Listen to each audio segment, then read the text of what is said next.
বন্ধুরা, তো আজকে আমি একটু তাড়াতাড়ি রান্না শুরু করে দিয়েছি। তো আজকে দেখো রান্না আমি আজকে দুটো কড়াই বসিয়েছি। তো আজকে এটাতে হচ্ছিল চিকেন আজকে পাতলা ঝোল করব।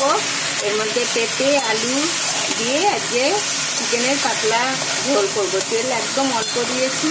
তো এটা একদিকে চিকেনটা বসিয়েছি, চিকেনটা হচ্ছে কষা, ভালো করে কষা হোক। আর একদিকে এই যে ভেজ বসিয়েছি। তো এটা অলমোস্ট হয়ে গেছে, ভাজা ভাজা। তো এবার এর মধ্যে একটুখানি জল দিতে হবে। তো একটু জল দিয়ে এবং এটাকে ঢেকে দেবো। এটাতে জল দিয়ে দিলাম, ঢেকে দেবো। আজকে আমার অনেক দেরি হয়ে গেছে এসব করতে। তো তার জন্য আগে রান্নাটা করে নেবো, তারপরে অন্য কাজ করব। তো এটা একটু ঢেকে দিই, এই তরকারিটা একটু ঢেকে দিতে হবে। তো এদিকে এটা হচ্ছে চিকেন কষা।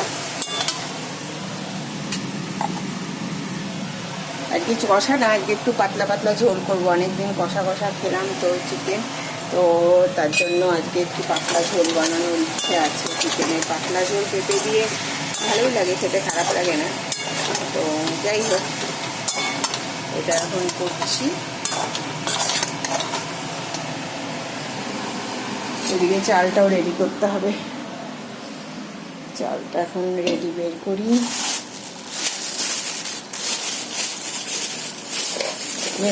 গরম করেছে তো তার জন্য